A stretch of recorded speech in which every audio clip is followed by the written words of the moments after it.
John Constantine, a Hellblazer podcast.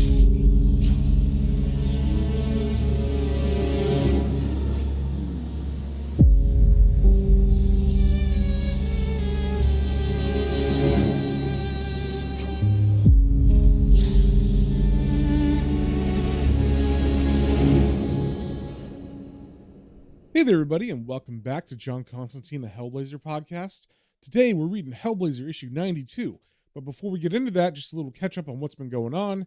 In the last issue, John ran into his old punk friend Rich and his family, his partner Michelle, and his son Cider. And after catching up with them, Rich told John about a protest they were going to go to at a magical site that the government was building a road over, and asked John to come as well. And at first, John refused, but once John was told that it was at a place called Edge Hill, he was convinced to go. And it turns out that John, Rich, and another boy named Deanie had been camping on Edge Hill in their youth, and while they were high on acid, Deanie went off on his bike and died in the woods, and his soul was trapped there, along with a bunch of souls from a battle that happened in the 1640s. So as John and Rich and his family get to the protest site, John, who is now able to access the Dreamtime ever since his adventures in Australia, sees some kind of magical disturbance, decides to follow it, and he enters the Dreamtime in England, where he finds the soul of his friend Deanie from his childhood in the middle of a 1640s battle. And after showing Deanie the way out of this area, John is able to help Deanie's soul move on. And then John leaves the Dreamtime and comes back, and the protest is over, and as he returns, he sees Rich and his family, and they're okay, they didn't get too hurt or anything during the protest. But now it seems that John will be staying on with them for a while. So first things first, with issue 92, we got the cover. And man, this one really stands out. I would totally have picked this up off the stands just for the sheer creepiness of it. So it is nighttime. There's an old decrepit man with bright yellow eyes with red pupils. And he's staring out at us. And in front of him, he's got his hand on the shoulder of a boy who has a very evil grin on his face. And he also has yellow eyes with red pupils. And the man's hand on his shoulder has very, very long and sharp fingernails. I mean, they look like they belong to a ghoul or something. And those yellow eyes are very eye-catching, so good on Sean Phillips for the cover here. And we also see that this is written by Paul Jenkins with art by Sean Phillips. And as we turn to the first page, we see the old man from the cover sitting in a chair by himself in front of a green fire. And he's in like one of those fancy chairs, so this is some kind of parlor of a very nice house because there's a mantle over the fireplace and everything. And we see off to his right side, there's some children playing on the floor. And over these panels, we get some narration that says, "He owns the only light in all the darkness. Why then does he despair? After all, he has the children. Hidden deep in this shadowed place, far away from thieving Holocaust hands, the demon Bure is their protector, their father, their teacher. And given eternity here, they'll learn to thank him for his gentle reprimands." And in the panel under this narration, we see the demon Bure open up a long knife, and then we get a panel that shows the children close up, and all of them have very severe wounds, and the wounds are very specific. The first one, the young boy's mouth is covered up, and he's looking at Bure with a very intense look in his eyes. And over this panel, and all the other panels, there is a quote from Bure, and I'm assuming this is what he said as he mutilated their faces. So over this first panel with the boy who can't speak, he says, "Children should be seen and not heard." Then we see the second boy who has a very long slash up along his cheek, and the skin has been pulled back and taped to give him a permanent smile. But of course, the boy's eyes don't look very happy, and the quote over this one says, "You'll be laughing on the other side of your face." Then the third child is on his hands and knees, and he's kind of feeling around because he has tape over his eyes. I'm not sure if his eyes were removed or something, but from what we see right now, they are just covered. And over this panel, Bure says, "If you do that, you'll go blind." Then we turn the page, and the first panel of this page, we see what I can assume is a druid at Stonehenge, and they are performing some sort of magical ritual where they have removed a person's heart, and they look like they're chanting. And over this panel, the narration says, "There are so few of them, innocents mostly, trapped here over the ages as partial payment for services rendered. And thus begins the first lesson. There is no fairness in life or death." Then we get the second panel where we see a little girl who's wearing a shirt that's too small, and she has no pants on, just her underwear. And she has a little crutch that is holding her up. And we see in the middle of her chest, there is a long slash that cuts through the shirt and her skin. And the surrounding shirt area is stained with blood. And the narration says, "They are blameless, dragged screaming into the inferno by the contractual obligations of their whoremaster elders.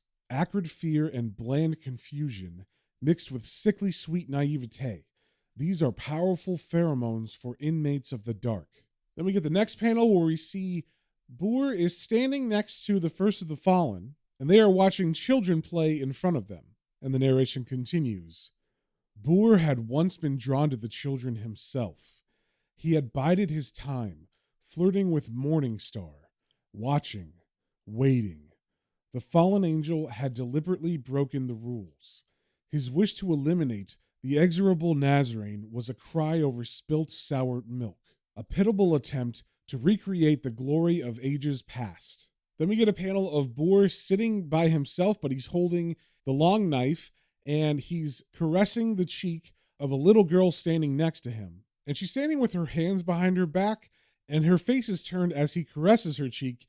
And it kind of looks like when a kid is trying to behave because they're in trouble. And over this panel, we get narration that says, to Boor, though, the children were nothing more than a constant reminder of his own imperfections.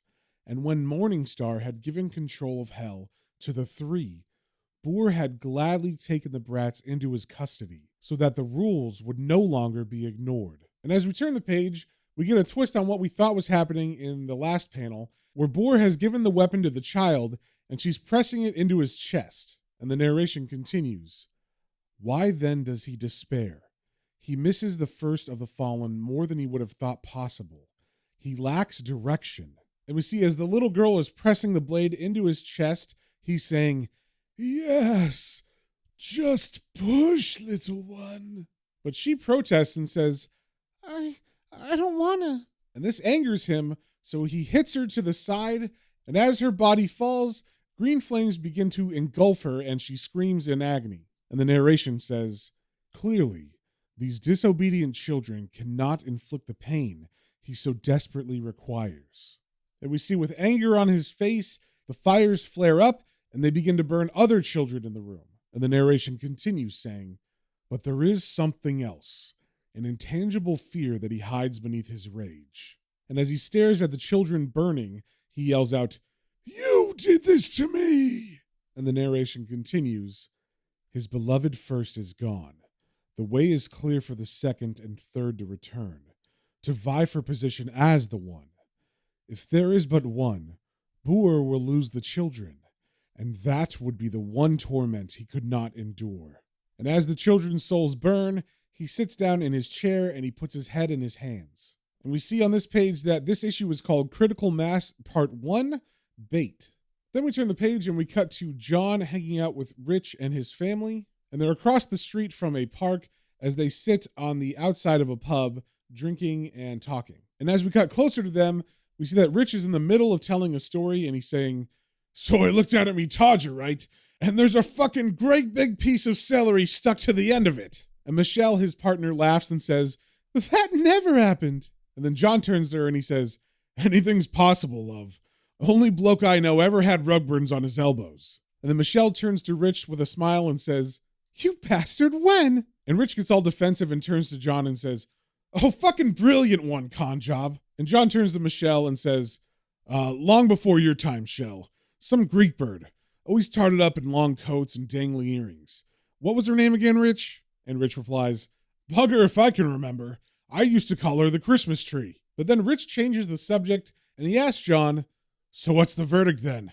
We going up to Borley Rectum? And it seems like he's been asking John this nonstop because John says, give it a bloody rest, mate.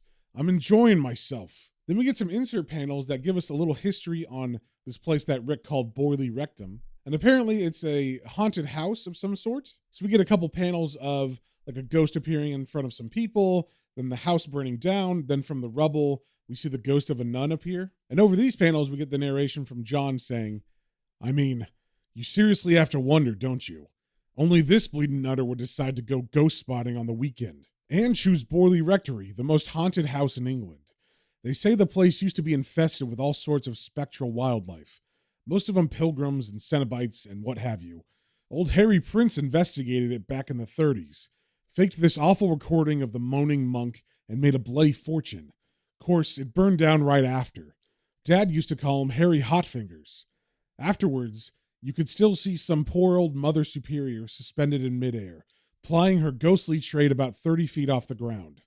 And this is an interesting bit of narration because I think it's the first time that the comic is actually like cutting away and John is speaking to us directly as the reader and breaking the fourth wall as he's explaining why this place is special and why Rich would want to go there. So after John's thoughts on the history of this building, John looks at Rich and he puffs his cigarettes and his narration says, "Oh well, you only live once."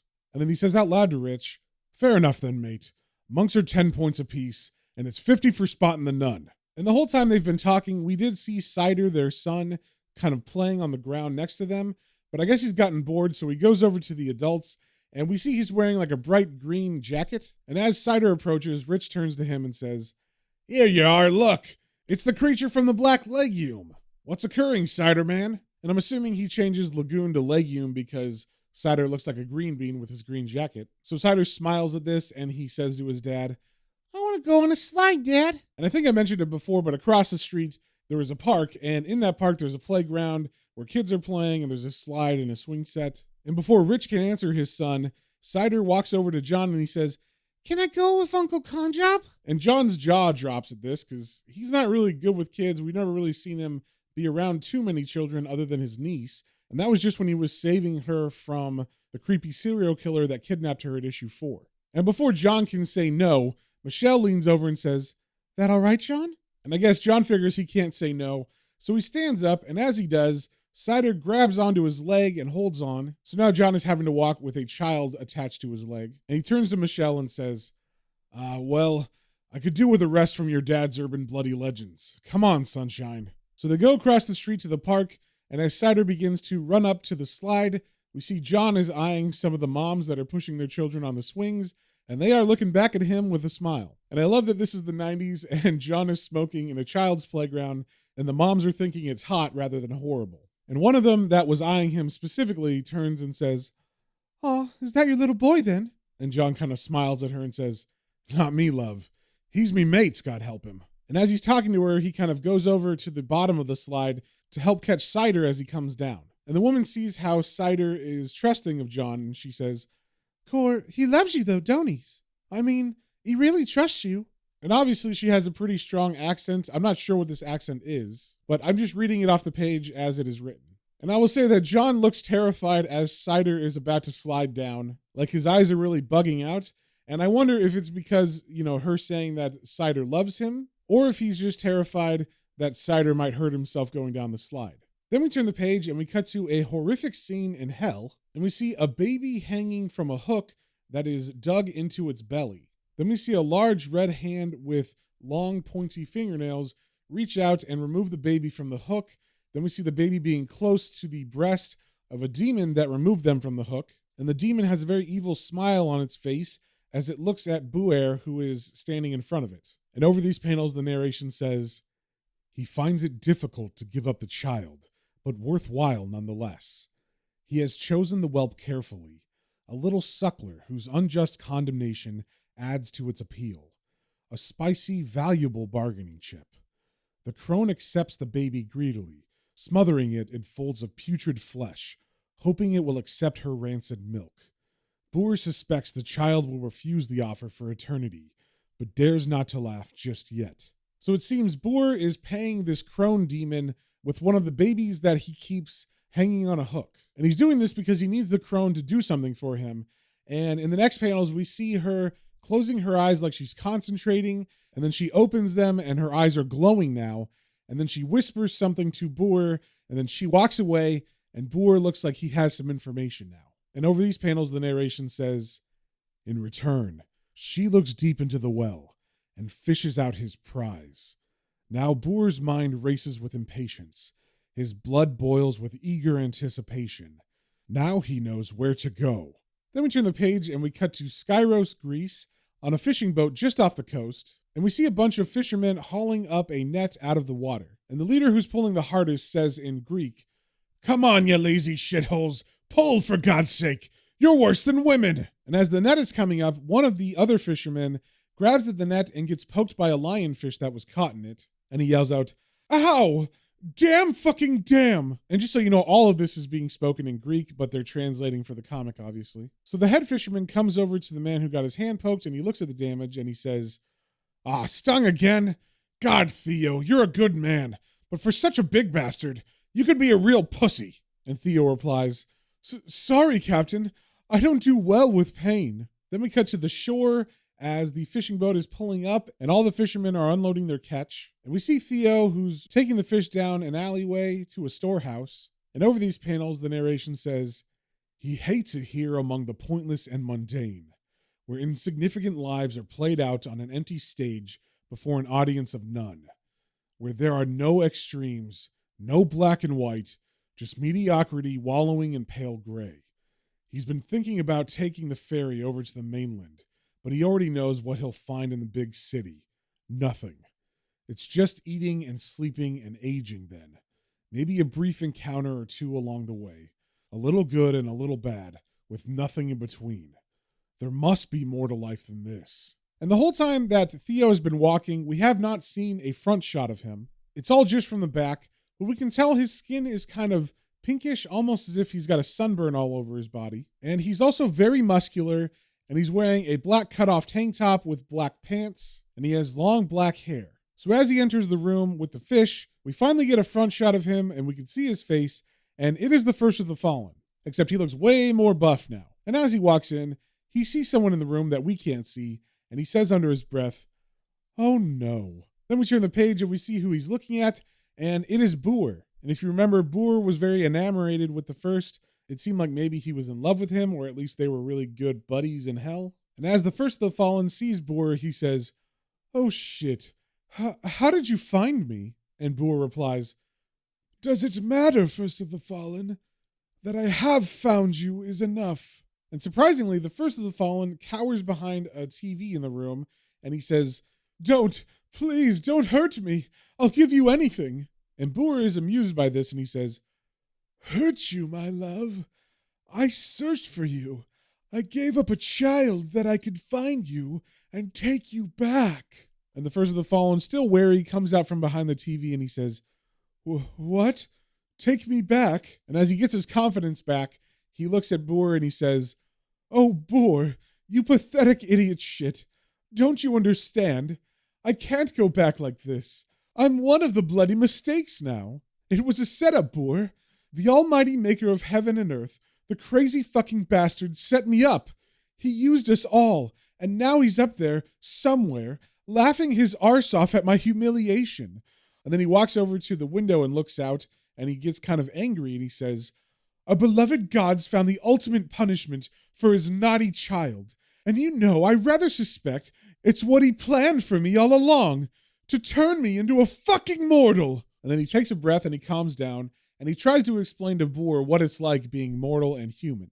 And he says, "You can't begin to understand what it's like being amongst mortals, little demon, but I do, and now I hate them even more. Their pain isn't real pain.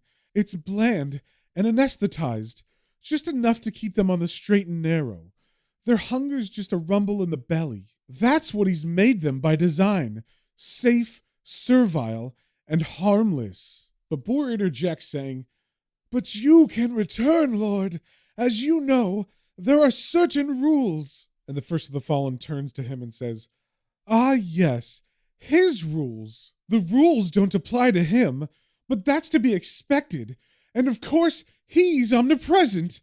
Call it paranoia if you will, but you have to wonder, did he make this one up entirely for me?" And then he turns his back to Boer, and he's very angry, and he's clenching his fists, and he says, "As I recall, I'm supposed to win the soul of the one most hated or some such nonsense.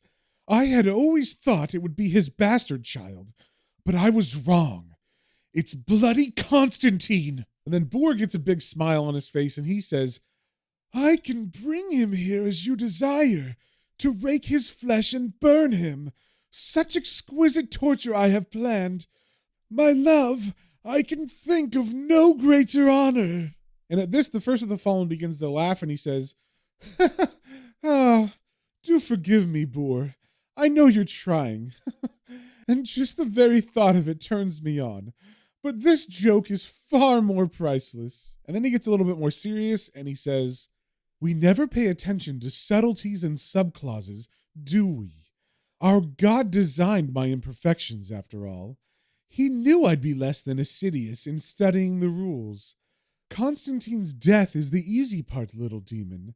It's the first step that may prove a bit more tricky.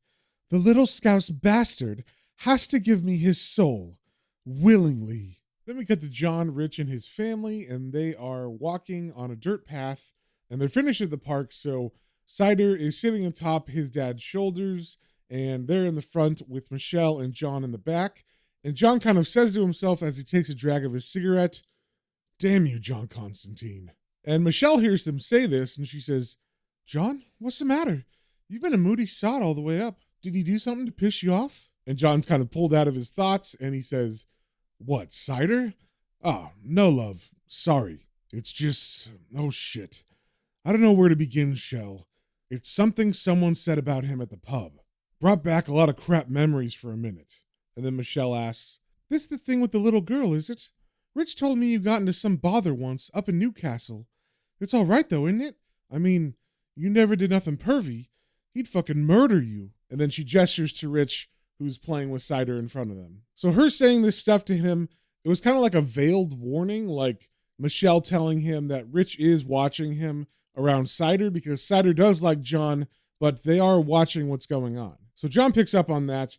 Then he thinks back to Newcastle, and his narration says, well, that didn't take long. Rich probably told her to say that, just to let me know he's watching out for his boy. I mean, he has every right to ask, but he's let it alone for now. Probably knows it's best not to delve too deeply into all the baggage I'm carrying around. So in these thoughts about Newcastle, we're seeing little snippets from issue 11 and 12. We can see young John doing a spell. Then we see Astra getting possessed by a demon.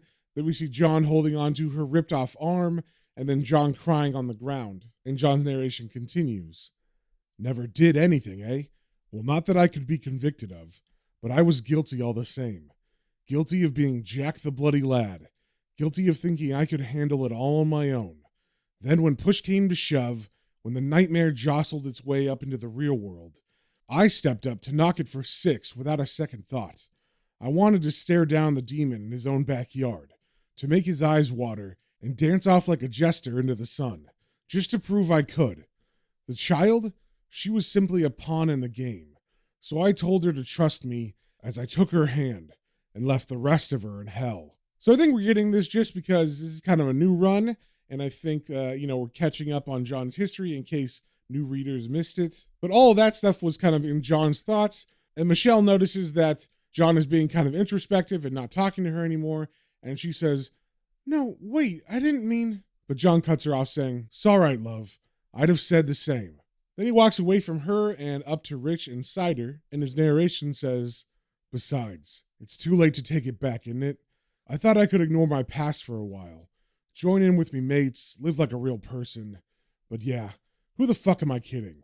It's downhill all the way from here, and the bags are getting heavier every day. So as John catches up to Rich, it seems Rich has stopped and is pointing at something, and he says, here you are, mate.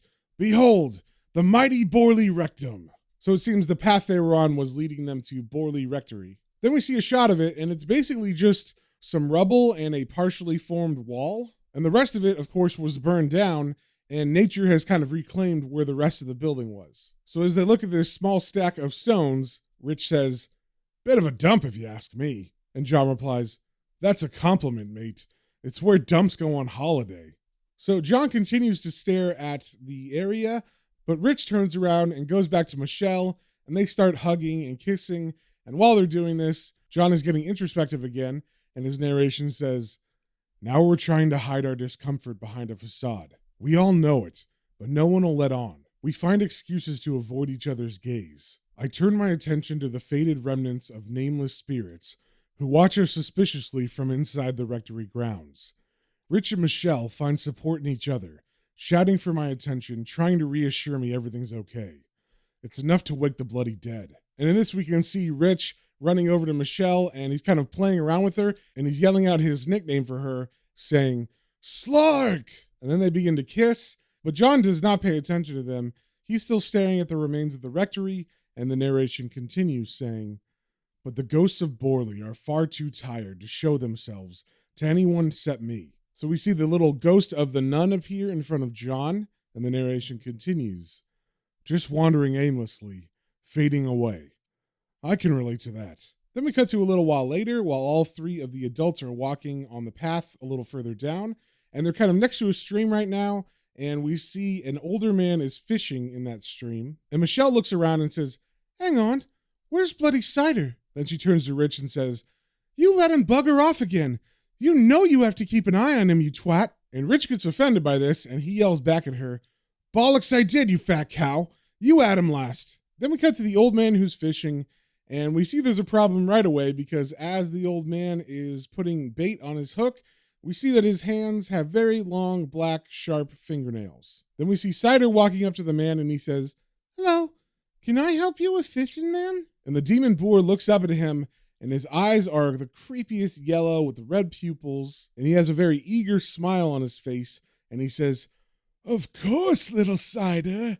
You may help me fish indeed. Then he picks Cider up and puts him on his lap, and he says, here, child, look into the water clear. And as Cider stares into the water, Boar does a spell, saying, thrice I bind thee by blackened debt, compulsion and desire, unbaptized, unpure, debased by demon kiss and holy fire. Then the next panel we see Boar is walking up to Michelle, who's looking for Cider in the area, and he's holding Cider by the shoulder, and Michelle sees him and says, Cider! Oh, thank God! Sorry, mate, he runs off like that all the time. Didn't knack up your fishing, did he? And as Boar hands the boy to her, he says, no, he was very good, and I have caught my lot for today. Then Michelle walks away from him and walks back to Rich and Constantine, and Rich sees her and says, oh, thank Christ for that. Then we turn the page, and we cut to John sleeping that night, and he's having a nightmare, and his narration says, I'm alone in my dreams with the Chimera now. She's using these secret fears to show me who I am. I don't like what I see. I'm a walking disaster. The blood of an innocent is on my hands. And below this narration, we see John is screaming in pain, and his hands have been cut off, and his stumps are bleeding. So this is all the crazy dream he's having. And I guess this dream is so intense that he wakes up screaming. And as he sits up in bed, his narration says, as I wake, I struggle to separate the dream from reality. A desperate sense of inevitability has followed me into the room. It's like the feeling you get in the operating room when the needle goes in your arm. You're lying on the table, counting to 10. 1, 2, 3. A sudden fear of what might happen, but there's no going back. 4, 5, 6. It's all rushing past you. Nothing you can do. 7, 8, 9. You never get to 10. Then the phone on his bedside table rings, and he answers saying, hello? What? Yeah. Oh, Christ. No, don't do that. Just hold tight till I get there. Yeah. Some kind of rope. Anything. Just do it. I'll be there soon. And as John is talking, he begins rummaging through a cabinet, which has a bunch of magical items in it, and he pulls out a book, and his narration says, so now I'm under the knife, just able to make out through the fog that somebody else is in control. The cutting and slashing begins. Barely enough time to grab a few bandages to stop the bleeding for a while before the Chimera chases me into the night. Then we see John taking the train all the way to Rick's house, and as he sits on the train, his narration says, it's not till I get halfway there that a disturbing thought weasels its way into my head, uninvited. It's not your problem, it says. Leave it alone. Go home. I don't even try to ignore it. I want to hear what it has to say. I want to find a good reason why I can turn around and yet keep my conscience clear. The demon blood inside me bubbles with excitement. It's like a proximity alarm, assuring me that evil's in the air. I have a powerful urge to run, to jack it all and go down to the pub instead. But I never did know how to leave it well alone. I mean, Why break the habit of a lifetime? So we see John arrive at Rich's flat, and he knocks on the door, and Rich answers saying, John? Oh man, where the fuck have you been? And John answers, calm down, Rich. Just show us where it is, eh? So he takes John up the stairs, where they meet Michelle, and she doesn't say anything to John. She just hangs on to Rich's arm, and Rich says to John, in the bedroom, listen, I know you're into this shit, but shouldn't we call a doctor or something? And John turns around and yells at them saying, no, just stay put, all right? And whatever happens, don't come in. And then John opens the door and begins to walk in, and his narration says, I half expect to get walloped with a wad of green vomit, but these things are never so easy to predict, unless you count the awful stench that is. And as John walks in, someone says, Constantine. And we see the person saying this is actually Little Cider. He has been possessed by the demon boar. So his eyes are all yellow with red pupils, and his arms are tied to the bed frame. And John looks at him and says, listen, whoever the fuck you are, you have no right. You have no claim on this one. And the demon replies, on the contrary, John Constantine, I have every right. The child is my possession now. And that, my friends, is the last panel of this issue. So we will have to see what happens to Cider in the next one. But if you guys have any comments, questions, or suggestions, you can email me at planestrains.and-comicbooks, all one word, @gmail.com. And we will see you on the next one.